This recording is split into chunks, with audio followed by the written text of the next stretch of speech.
Bueno chicos, buen día. Vamos a continuar nuestro avance. Muy bien. Hoy nos toca ver, seguimos en las infecciones respiratorias. Hoy las vamos a terminar. Vamos a ver esta infección baja, que es muy importante. ¿Bien? La neumonía. Muy bien, vamos a ver neumonía, que es la, por así decir, la infección respiratoria baja más importante y representativa de todas las infecciones respiratorias, principalmente por las complicaciones que pueden llegar a producir esta infección que vamos a tener. Pero yo tengo que ir conociendo que la definición en tal no es solamente infecciosa, no solo es una definición que se engloba a enfermedades infecciosas, sino como tal neumonía es un proceso inflamatorio, bien, es un proceso inflamatorio agudo de el parénquima pulmonar, bien, que eso sí tengo que saber, puede ser una causa infecciosa, la más frecuente, la que vamos a ver hoy, pero también va a haber una causa no infecciosa, bien. Dentro de las causas que no son infecciosas, que pueden producir neumonía, principalmente está la inhalación o la ingesta de cuerpos extraños, puede estar la ingesta de sustancias irritantes, o puede también estar la broncoaspiración, que puede, por el ácido clorhídrico del estómago, producir un proceso inflamatorio. Muy bien. Nosotros vamos a ver hoy más la asociada a problemas infecciosos, ¿muy bien? Bacterias principalmente, virus que van a ir teniendo una representación de acuerdo a la edad del paciente, ¿bien? Y vamos a definir a la neumonía principalmente como aquella adquirida en la comunidad. En la NAC, que estamos viendo ahí, es neumonía adquirida en la comunidad. Esa es la que nos interesa, la neumonía que nosotros vamos a ver todo el tiempo. Es esa neumonía que es la que trae el paciente de la casa. Porque también la neumonía podría ser hospitalaria, cuando el paciente no la adquiere fuera de la casa, sino la adquiere en el hospital. En este caso, la neumonía, el paciente la va a tener, pero fuera del hospital, sino de la casa. Se infecta en la casa, se infecta en el ámbito fuera hospitalario y presenta todos los síntomas y signos de esta patología. Muy bien. Entonces, esta patología se caracteriza por presentar síntomas que se inician fuera del ámbito hospitalario, o sea, previo a que el paciente ingrese al hospital, previo a que lo internemos, por lo menos después de que se haya ido del hospital, mínimamente 48 o 72 horas, si va a tener todos estos síntomas respiratorios, ese paciente va a tener una neumonía como tal adquirida en la comunidad. Bien, es una enfermedad muy frecuente, pero más que frecuente es una enfermedad bastante mortal. Bien, porque si bien la OMS nos está reportando el 19% de todas estas infecciones producen muerte, tenemos que saberla conocer, tenemos que saberla identificar y tenemos que saberla principalmente tratar también. ¿Bien? Porque la idea de nosotros es tratar de que ese 19% baje. Muy bien. Tenemos que tratar durante el tiempo de que este 19% vaya disminuyendo. Y eso nosotros lo vamos a saber conociendo la patología, también conociendo el tratamiento que tiene esta patología. Bien, perfecto. ¿Cuáles pueden ser los factores de riesgo que van a llevar al paciente a neumonía? Y también cuáles son las causas. Bien. Lamentablemente las causas son por edad. que no hay una bacteria, por decirte, la más frecuente para todos los niños, no. Hay bacterias frecuentes, pero por edad del paciente. Muy bien. Igual que hay factores de riesgo que van a llevar al paciente a tener esta patología. Bien. Los factores de riesgo pueden ser propios del paciente. Un factor de riesgo bastante importante va a ser tener una patología inflamatoria de la vía respiratoria, ¿bien? O sea, tener una hiperreactividad bronquial. Ahí va a entrar esta patología que ustedes conocen como el asma. El asma es un factor de riesgo para que el paciente pueda tener neumonías más frecuentemente.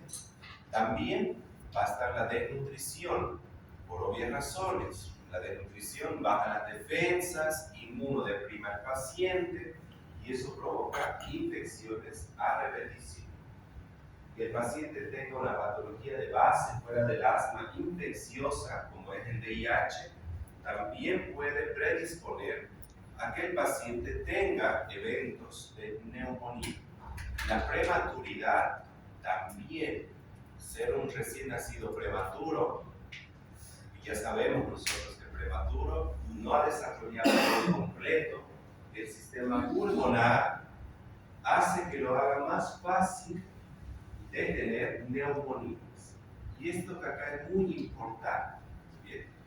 Uno de los factores de riesgo más importantes es la falta de vacunación. Bien. Un paciente que no tiene las dosis o las vacunas completas es un paciente con alto riesgo de tener neumonías. La edad también. Un paciente menor a 3 meses puede ser candidato a tener eventos más graves. Bien, entre estos va a estar la neumonía. Dentro del ambiente y la parte social también hay factores de riesgo. Obviamente, el nivel socioeconómico, también va a entrar la ausencia de lactancia materna. Esto va muy asociado a la desnutrición, porque nosotros ya sabemos que la lactancia materna, aparte de darle nutrición al paciente, le da un medio de defensa. ¿Bien? ¿Por qué? Aporta inmunoglobulinas, que es una forma de defenderse del recién nacido, por lo menos hasta los 6 meses. ¿Bien? Perfecto. Pero ¿cuáles son esos agentes que producen la neumonía?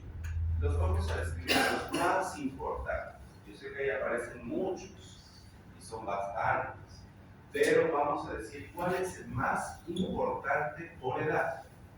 En el paciente neonatal, ese recién nacido, menor de 3 semanas, las causas más frecuentes de neumonía son bacterianas.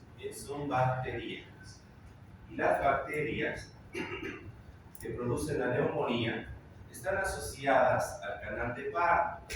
¿Por qué? El bebé, en el momento en que está naciendo, aspira contenido que lo va a infectar.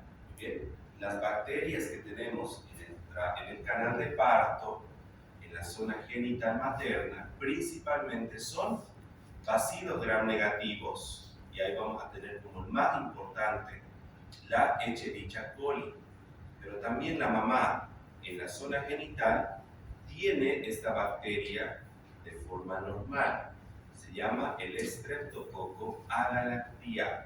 El Streptococcus agalactiae es normal que la mujer lo tenga en la zona genital. Si el bebé va a nacer por un trabajo de parto, tiene riesgo de aspirar contenido y aspirar también a la bacteria. Muy bien.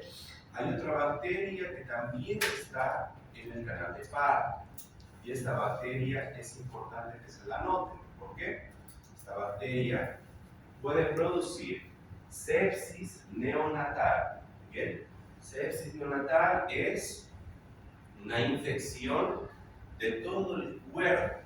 Bien, una infección generalizada. Esa bacteria se llama la Listeria monocytogenes. en la listeria monocytogenes. Por eso el tratamiento de la sepsis neonatal sí o sí lleva 2 antibióticos. Bien, pese a que pensemos que es una sola bacteria y solo deberíamos utilizar un antibiótico, en el paciente neonatal siempre se tiene que utilizar 2 antibióticos. Muy bien, ¿cuáles son? ¿Qué antibióticos utilizamos para el paciente neonato? Amoxicilina. Muy bien. Ampicilina y gentamicina. Bien. ¿Qué cubre la gentamicina? Todos los gram negativos. Bien. ¿Y qué cubre la ampicilina? Al estreptococo agarictiae y también está cubriendo a la listeria monocytogenes. Bien. Por eso difícilmente yo puedo saber la bacteria. La única forma de saberlo es por medio de un cultivo. Bien. Perfecto. De 3 semanas a 3 meses, las causas de neumonía son virales. Bien, los virus. Y ahí no vamos a mencionar cuáles son los virus. Perdón. Para la sepsis neonatal son 2. La ampicilina, que cubre al estreptococo agarictiae y a la listeria, y la gentamicina. Bien, que la gentamicina está cubriendo a los bacilos gram negativos. Bien.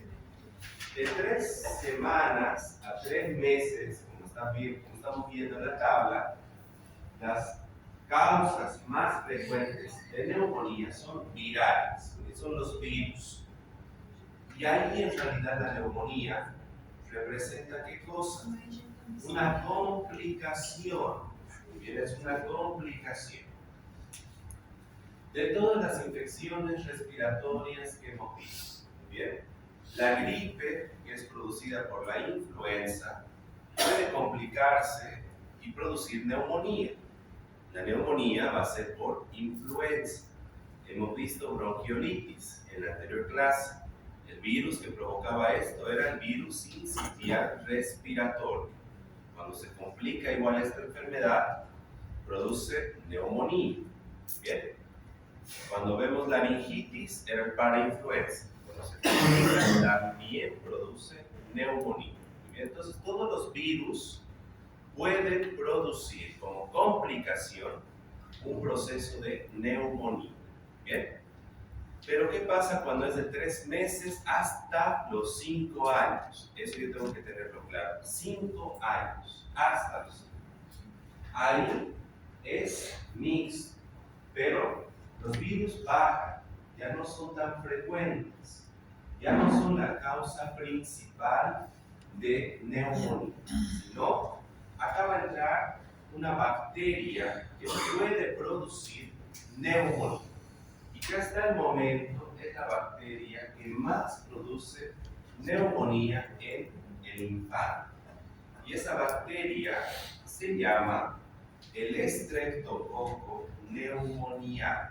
Bien, el Streptococcus pneumoniae, o neumococo si quieren también abreviarlo, porque ese es su otro nombre, es la causa más frecuente de neumonías. Bien, antes le ganaba a otra bacteria que estamos viendo acá, Haemophilus influenzae, que es una bacteria, no es el virus de influenza. Bien, pero quedó ahora en tercer lugar gracias a las inmunizaciones.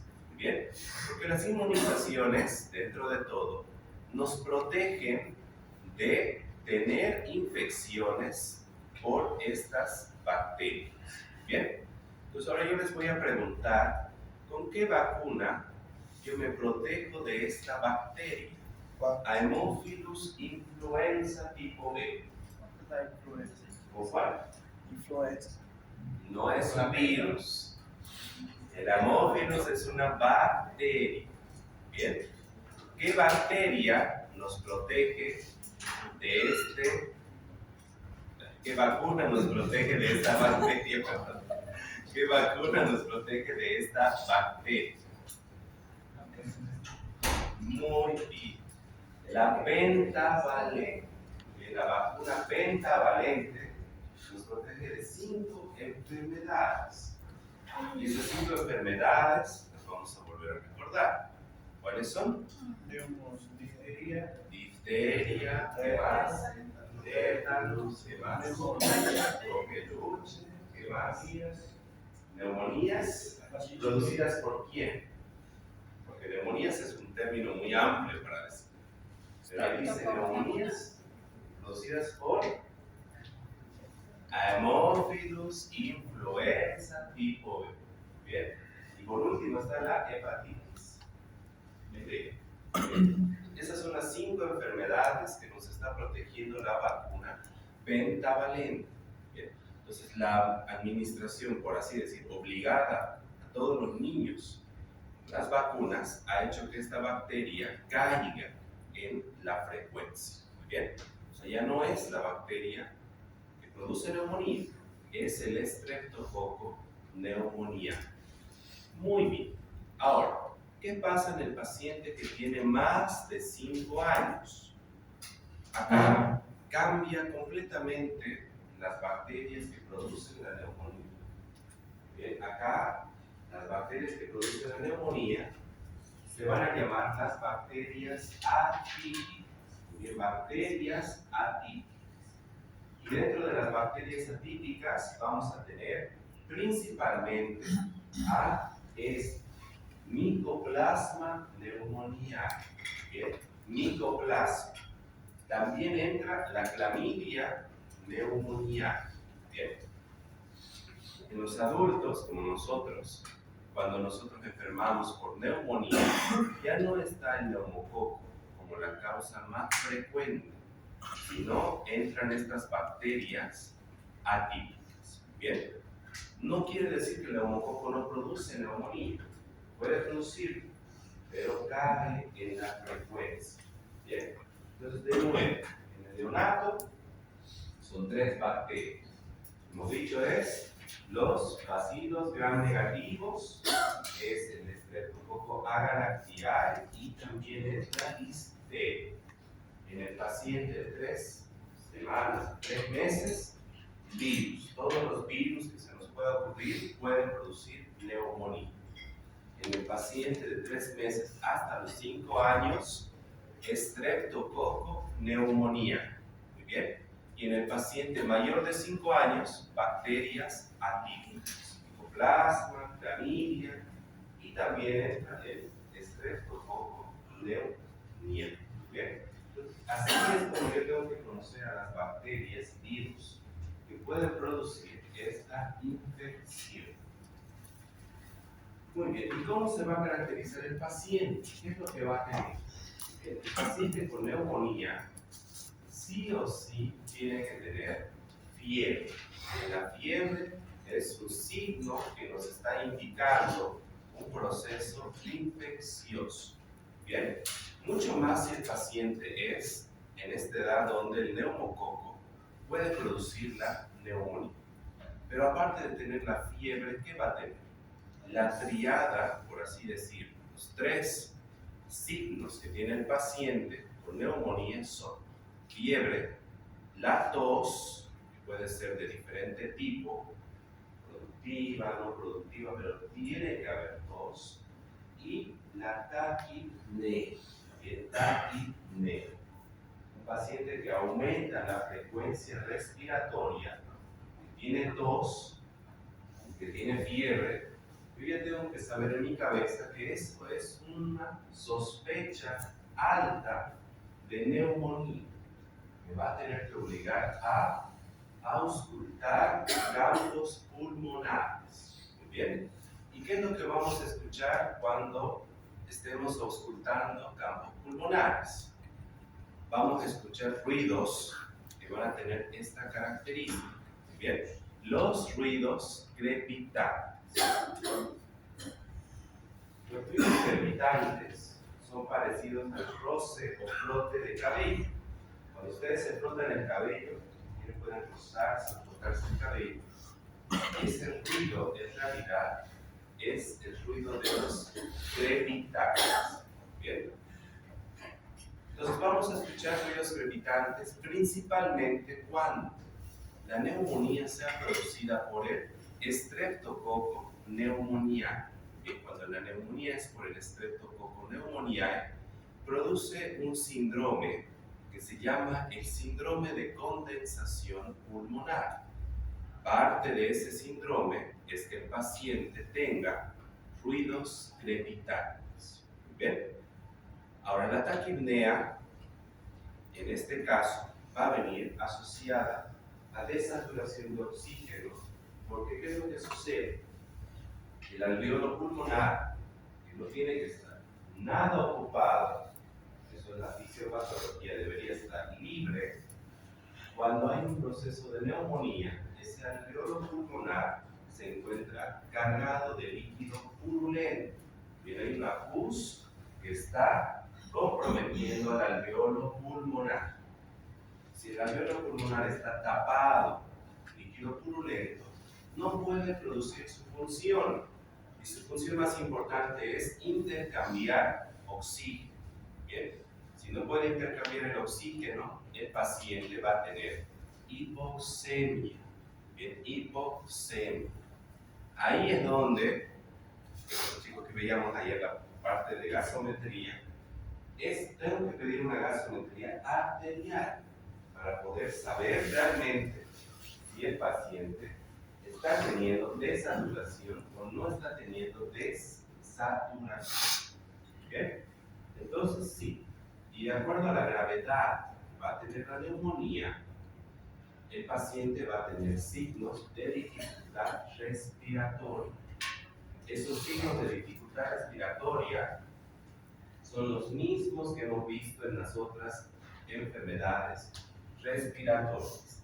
O sea, el uso de musculatura accesoria, tiraje, retracción, el uso de la visualización del aleteo nasal o escuchar un quejido expiratorio.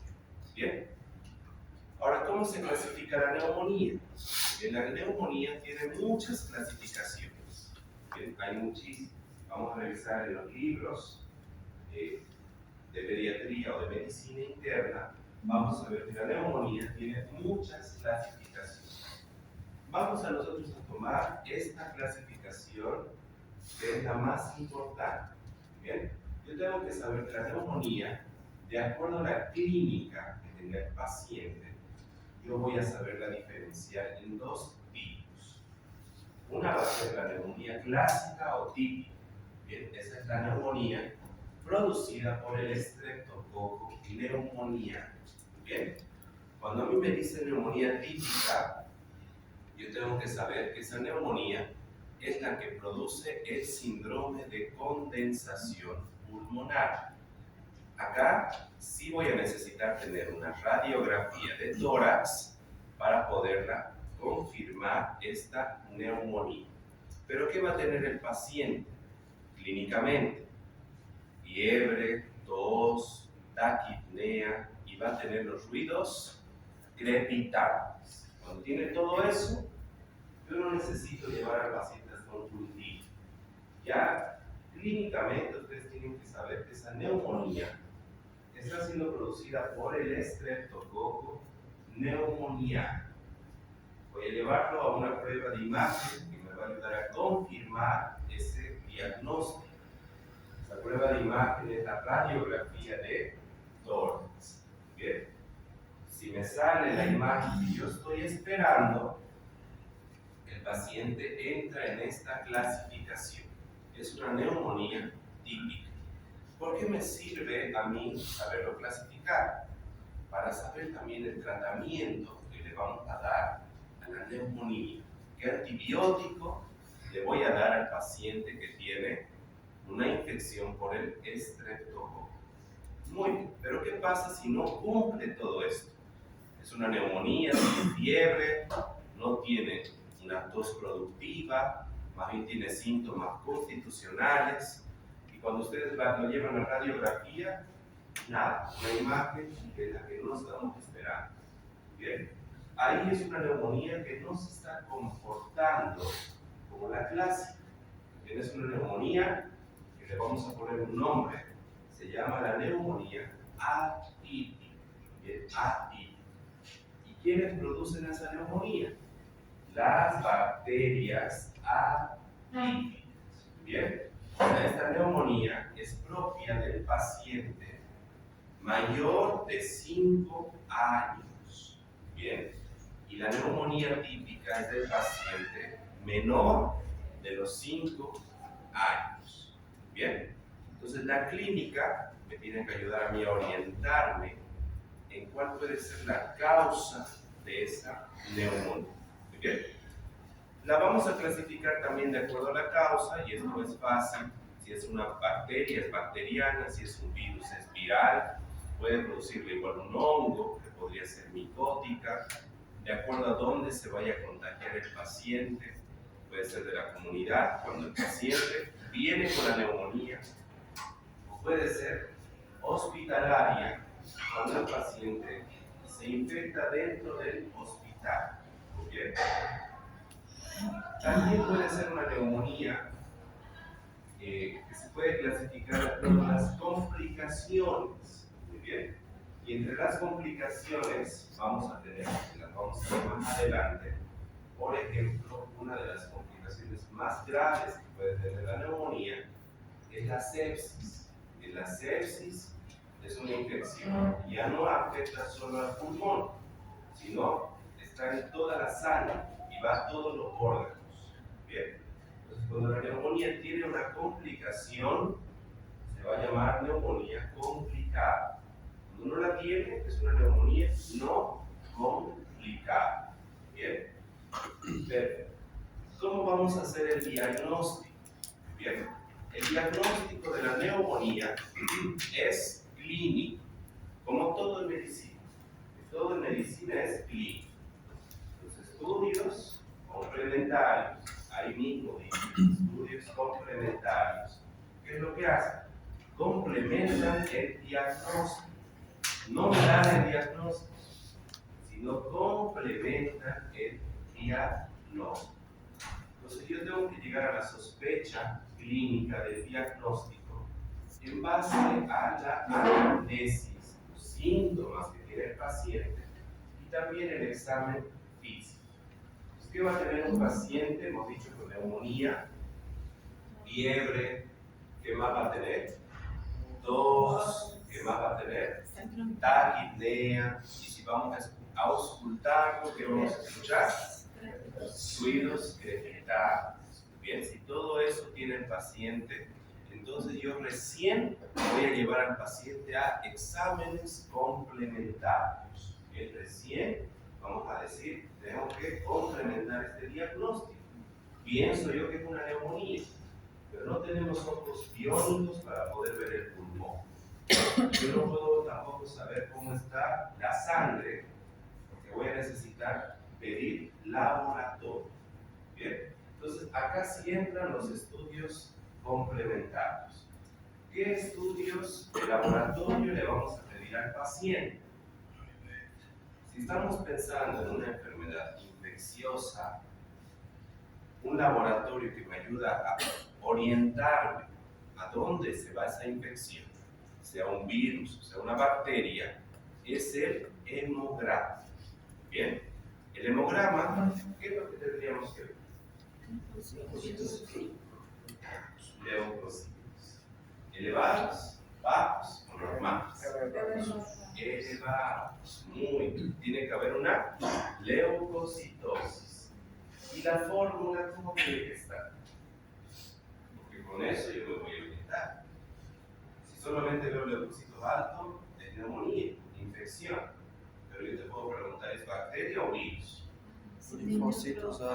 Ahí la fórmula nos está ayudando a podernos orientar. La respuesta sería, el cultivo es el único que me va a dar la bacteria, pero el hemograma nos puede ayudar a orientarnos. Recordemos que el cultivo tarda 3 días. Si en 3 días yo no le voy a dar tratamiento, este paciente seguro se va a complicar. Bien, entonces, ¿cómo viene la fórmula en una infección bacteriana? ¿Qué es el ¿Cómo? Neutrófilos elevados. Muy bien, neutrófilos. Muy bien.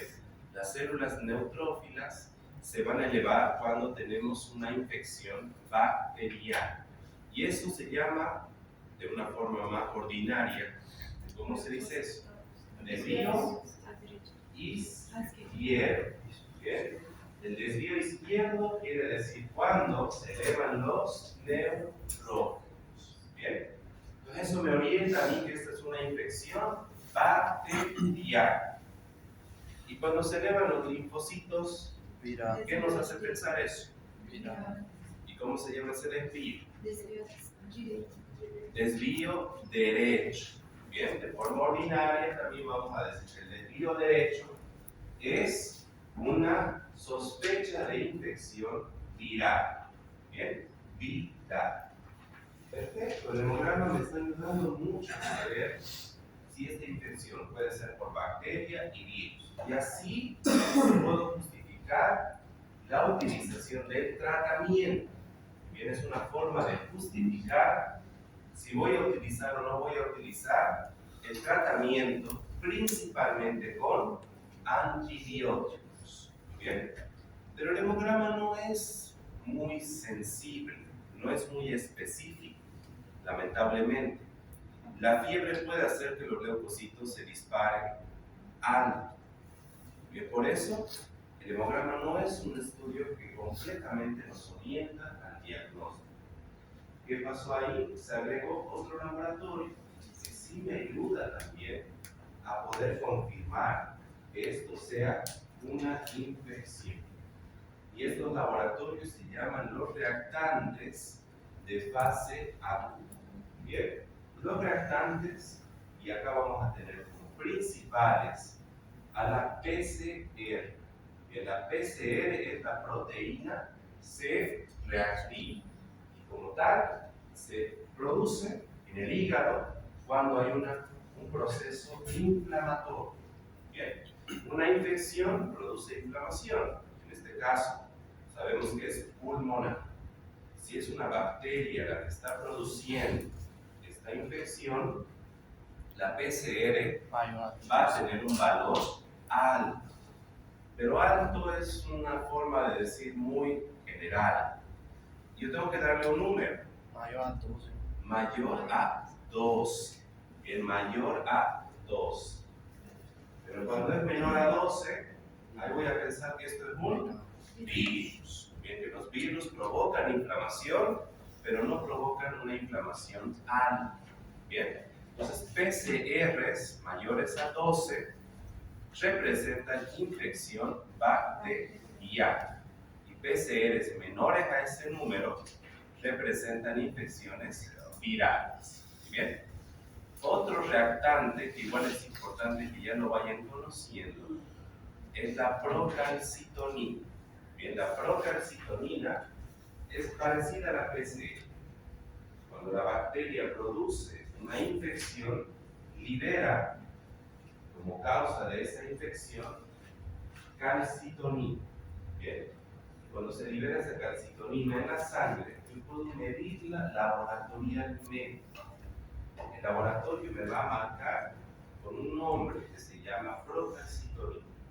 Entonces, si la bacteria libera la calcitonina y el paciente tiene una infección, lo esperable cuando hay infección bacteriana, ¿qué va a hacer? Que esté elevada. Bien, entonces, cuando hay infección bacteriana, la procalcitonina se eleva. ¿Cuánto es el número que tenemos que saber? Mayor a 1.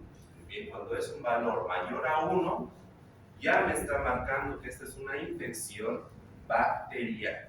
Bien, ustedes que ya están a un paso de hacer la práctica del internado, van a escuchar mucho de este laboratorio. Mucho más los que vamos a ir a Brasil, porque allá, como en otros países, ya la PCR cambió, no está de moda. Lo que está ahora es este laboratorio. ¿Bien?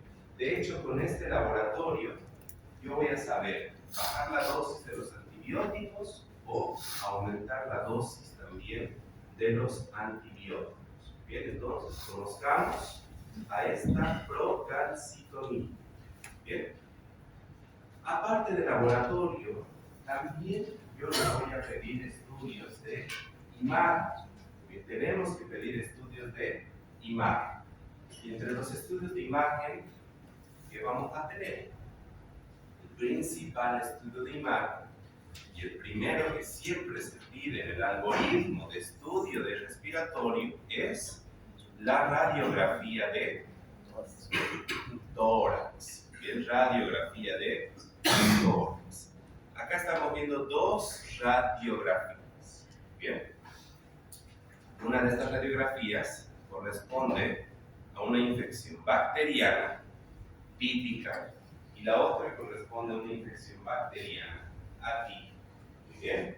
¿Cuál sería la infección bacteriana? La primera sería típica. La de este lado. Muy bien. ¿Por qué? Porque está completando esa condensación pulmonar que yo la estoy viendo acá. Bien. ¿Cómo se llama esa imagen?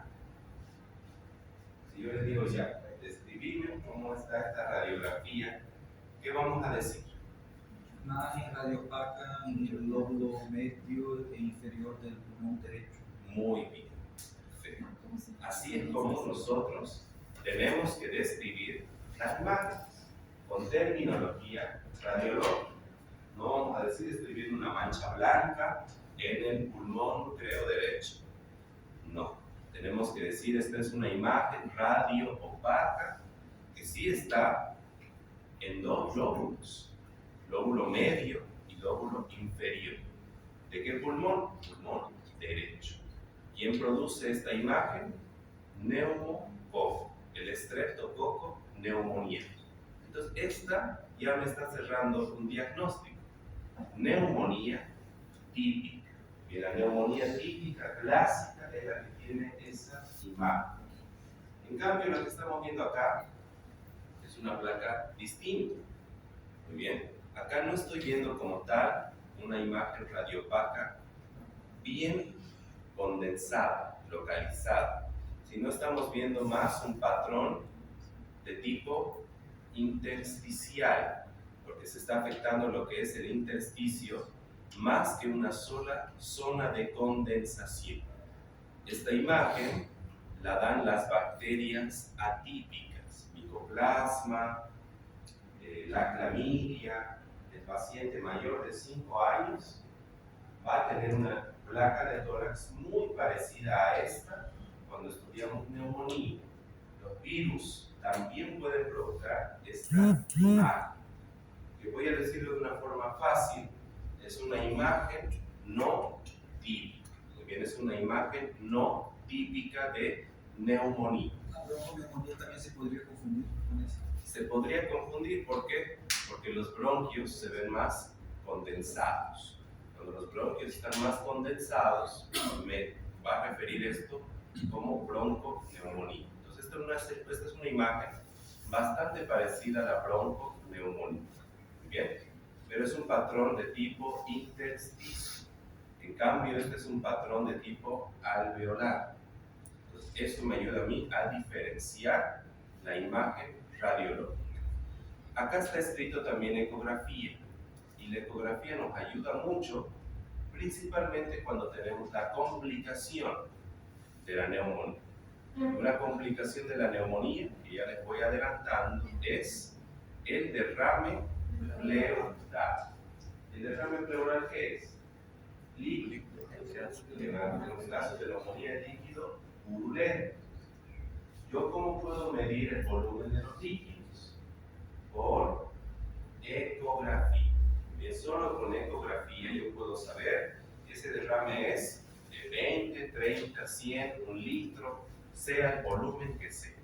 La radiografía me ayuda a verlo, sí, pero no me dice cuánto. La radiografía no nos va a decir, este es un derrame de 20 cc, sino solo la ecografía nos ayuda a cuantificar el volumen. Y sin el volumen, cirugía pediátrica no puede colocar un tubo de tórax. De acuerdo al volumen, cirugía nos va a decir, bueno, hay que colocar un tubo para sacar ese líquido. O es insignificante, solito se tiene que reabsorber. Bien, Entonces, para eso me ayuda mucho a mí la ecografía. Muy bien, ¿cómo vamos a hacer el tratamiento? El tratamiento, me parece obvio y claro que es antibióticos. Bien, pero no nos vamos a ir directo a los antibióticos sin antes hacer un tratamiento completo. Y un paciente con enfermedad respiratoria, siempre vamos a priorizar ¿qué cosa? La oxigenación. Bien, o sea, de acuerdo a la gravedad que tenga el paciente, nosotros vamos a priorizar utilizar oxígeno. Si el paciente está con desaturación, vamos a utilizar oxígeno. ¿Cuánto es el número? Para decir, coloquemos oxígeno. Abajo de 95 la saturación. Muy bien. Igual o menor a 94. Muy bien. 94 es el número mágico. Si el paciente tiene 94, ya tenemos que empezar a prender el oxígeno y colocar. Porque ese es un valor que ya nos está abriendo la puerta para iniciar el tratamiento con oxígeno. Bien. Siempre tenemos que mantener al paciente semisentado. Esta posición en semiología tiene un nombre. ¿Cómo se llama? Semifold. Muy bien. La posición semifold. ¿Cuál es la finalidad? Hacer que los pulmones se puedan ventilar de mejor forma. Cuando están echados en el cúbito dorsal, el pulmón le cuesta más expandirse. En cambio, cuando está en posición semisentado, puede hacerlo de una mejor forma. La nutrición y la hidratación siempre. ¿Cómo hidrataríamos a este paciente? ¿Qué tipo de elementos tendríamos que aplicar en la hidratación de mantenimiento? Eso sería si el paciente es grave. Muy bien, ¿qué más? Sodio y potasio. Muy bien. Eso es lo que yo tengo que dar al paciente cuando quiero hidratarlo con el mantenimiento. El paciente internado, siempre le vamos a dar glucosa con dextrosa, sodio y potasio. Bien. Y vamos a tratarlo sintomáticamente, antitérmicos. Si está haciendo fiebre, tenemos que bajar esa temperatura. ¿Qué antitérmicos le daríamos? Metamizol. Muy bien, dipirona, metamizol, paracetamol, podemos también aplicar ibuprofeno, los AINES. Los AINES nos van a ayudar a bajar la temperatura. Pero esto es lo más importante. Tenemos que saber qué le vamos a dar empíricamente al paciente.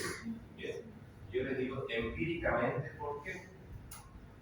Cuando nosotros decimos empírico, ¿a qué nos referimos?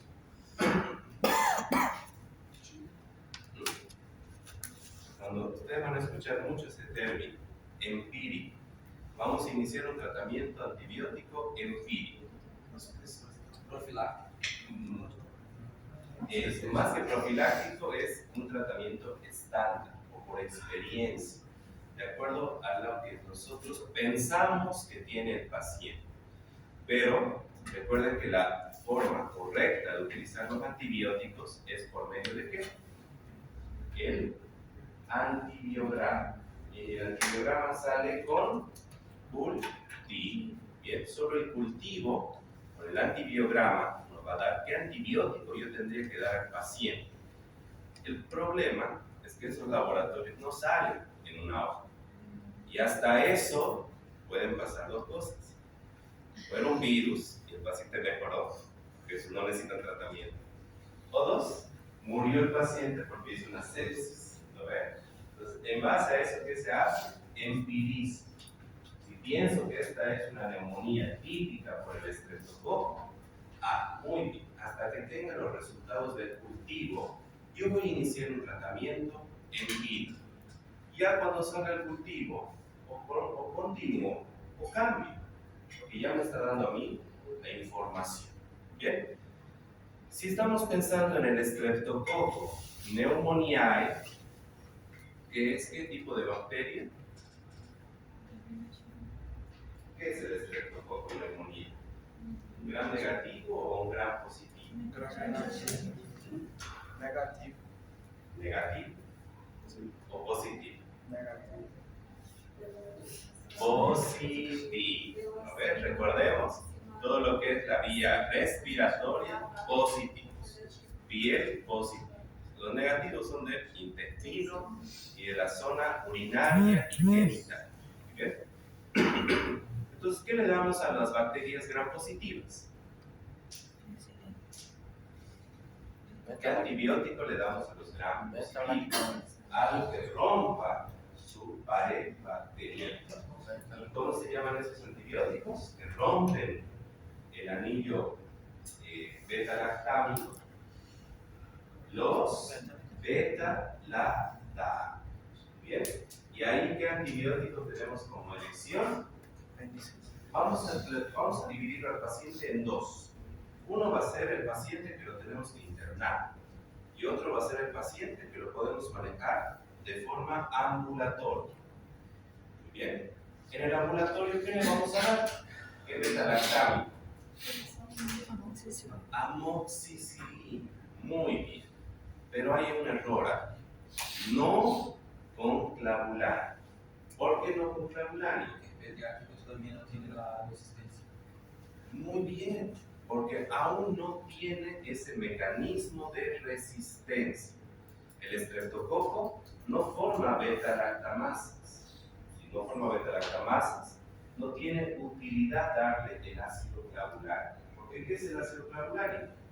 Un inhibidor de beta-lactamasas. Bien, el estreptococo, su resistencia es que hace ejercicio y empieza a desarrollar musculatura. Se hace más grande, para que me entiendan. ¿Cómo yo puedo romper esa resistencia? Aumentando la dosis. Bien, aumentando la dosis, yo rompo la resistencia del estreptococo. Entonces, ¿cómo le vamos a dar al paciente o qué antibiótico le vamos a dar? Amoxicilina pura. Y la dosis, 80 a 90 miligramos por kilo peso día. Máximo hasta 120 miligramos. Pero si el paciente se tiene que internar, ahí yo voy a utilizar un tratamiento parenteral. ¿Qué antibiótico beta-lactámico podemos utilizar? Endovenoso. ¿Cuál es la conversión de la amoxicilina endovenosa? Ampicilina. Muy bien, ampicilina. ¿Pero qué más le podemos dar al paciente? De acuerdo a la resistencia que vaya a tener el estreptococo, que no es la formación de beta-lactamasas, si es un estreptococo, por así decirlo, sensible, la guía de tratamiento antibiótico me dice, vamos a iniciar con ampicilina o con penicilina, cualquiera de los dos. Penicilina no intramuscular. También es endovenosa. También es endovenosa. Bien. Pero si el paciente tiene una resistencia, ahí vamos a utilizar una cefalosporina de tercera generación. Esa cefalosporina de tercera generación es ceftriaxona. Bien, ceftriaxona. Muy bien. Si la causa no es el estreptococo, y nos vamos a ir al estafilococo, que produce una imagen muy fea en la radiografía, ahí vamos a utilizar cefalosporinas, si no es resistente, pero si es resistente, utilizamos clindamicina o vancomicina. Muy bien. Para el paciente que tiene Haemophilus influenza, esta es una bacteria que también puede producir neumonía, pero no frecuente, ahí sí yo le voy a dar inhibidor de beta-lactamasas. ¿Por qué? Porque la Haemophilus influenza es una bacteria gram negativa. Bien, es una bacteria gram negativa que tiene la capacidad de producir beta-lactamasas. Bien, todos los gram negativos pueden producir beta-lactamasas. Ahí entonces voy a utilizar clavulánico, bien, ácido clavulánico, o la forma endovenosa se llama sulbactam. Bien, Y en el paciente mayor de 5 años, que habíamos dicho son las bacterias atípicas, vamos a utilizar macrólidos como opción de tratamiento. Bien, y los macrólidos son acitromicina. Bien, acitromicina, que la dosis es 10 miligramos por kilo peso día. O también puedo utilizar claritromicina o eritromicina. Bien, entonces de nuevo, de acuerdo a la bacteria que nosotros queremos atacar, vamos a utilizar una terapia antibiótica empírica. Si estoy pensando en el Streptococcus pneumoniae, ¿qué le vamos a dar al paciente si está internado? Penicilina o ampicilina. Y si lo mandamos a la casa, no se necesitaba internar, amoxicilina, pura o clavular. Pura, muy bien. Pero si es un paciente que no está respondiendo a la ampicilina, estando internado, o sea que es una resistencia, ¿qué le vamos a dar? Vamos a cambiar el antibiótico y le vamos a utilizar ceftriaxona. Muy bien. Y si el paciente tiene una Haemophilus influenza, ¿ahí qué vamos a utilizar? Ampicilina, pero con un inhibidor de beta-lactamases, que si es endovenoso se llama sulbactam. Y si quiero convertirlo a vía oral, se llama ácido clavulario. Bien, ahí sí yo le voy a dar amoxicilina más ácido clavulario. Bien, ahora si el paciente tiene una neumonía con esta imagen y tiene 10 años, ¿qué antibiótico le vamos a dar? Yo les ayudo diciendo que esta es una neumonía atípica. ¿Qué antibiótico le daríamos al paciente que tiene esta imagen? La causa puede ser micoplasma, puede ser clamidia. ¿Qué antibiótico le damos? No. 2 más. ¿Y qué macrólido le vamos a dar? Acitromicina. Bien, acitromicina. Pero si tiene esta imagen, ¿qué le vamos a dar? Amoxicilina, si es ambulatorio, ampicilina o ceftriaxona, si es que se va a internar el paciente. ¿Bien? ¿Claro? Muy bien. Ese es el tratamiento. ¿Y cómo nosotros podemos prevenir todo esto? Obviamente, con una buena nutrición, que va a ayudar a reforzar el sistema de defensa. Y acá, por más que pareciera un mito o un tabú, que la vitamina C ayuda mucho en las enfermedades respiratorias, es cierto. Muy bien, la vitamina C ayuda a estimular inmunoglobulinas. Entonces, hay que darle al paciente vitamina C, tenemos que darle la echinacea médica, podemos darle zinc, cualquiera de estos complementos nutricionales. ¿Vacunas? Claro que sí. Principalmente vamos a tener 2 vacunas que nos ayudan a evitar estas infecciones. Bien, ¿cuáles son esas vacunas? Por un lado tenemos a la pentavalente, que nos está protegiendo principalmente ¿de quién? A Haemophilus influenza tipo B. Y también está esta otra vacuna, la antineumocócica, que nos protege ¿de quién?